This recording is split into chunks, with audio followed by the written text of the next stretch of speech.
My husband cheated on me just 7 days after I buried both my parents. When I found out my husband cheated just 7 days after I buried both my parents, I didn't say a single word. I waited for a moment he'd never saw coming. When you lose your parents back to back, your world stops. The grief was unbearable, but just when I thought it couldn't get worse, life threw another punch. I was still wearing black when I opened his phone. The messages were all there. Her name was saved as Ben. I was looking at the screen and I was dumbfounded. Not from shock, but from clarity. I realized I'd been sleeping next to a stranger, and in that moment, something inside of me switched. I didn't scream, I didn't cry, I didn't even confront him. All I did was started making plans. My parents had just left behind a sizable inheritance for me. He didn't know the amount yet, but he kept asking about it like he was just making sure I was okay. I decided I would play the role. I smiled, I cooked, I pretended, because the second that money hit my account, I wasn't just leaving him, I was going to teach him a lesson. At a point, I thought to myself, if I was being too risky, should I just get a lawyer and end it all, or keep plotting? He had no idea that I knew about his side chick, so I used every lie he told me to build my revenge. Every time he came home late, I nodded and kissed his cheek. Every night he fell asleep with his phone in hand, I saved some of his screenshots to my hidden folder. I even bought him a new perfume, the one the girlfriend said she loved in their text. I wanted him to be comfortable, careless, predictable. Meanwhile, I met with my lawyer. I had the inheritance transferred into a private account he couldn't touch. Then I quietly bought a condo in my name only. I started moving things out piece by piece. I told him I was donating to charity, and he actually praised me for having such a good heart.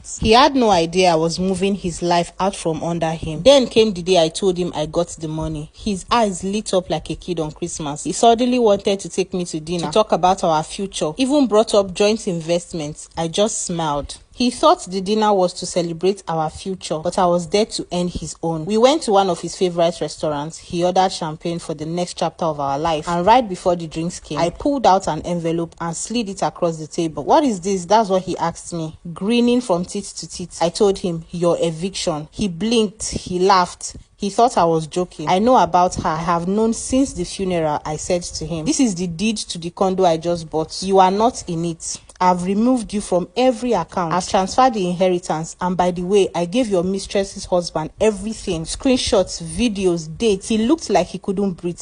I stood up and I leaned in. "I let you lie. I let you think you were winning, but you were just giving me more rope to hang you with." I paid for the champagne just for dramatic flair and left him sitting there. He cheated on a grieving woman. I made sure he never forgot what it cost him. The most annoying part was that he was cheating with another married woman. So he was going to another woman while I was grieving. My friend said I went too far, but I said he got exactly what he deserved. I am not that woman you would cheat on and I will start crying. Never.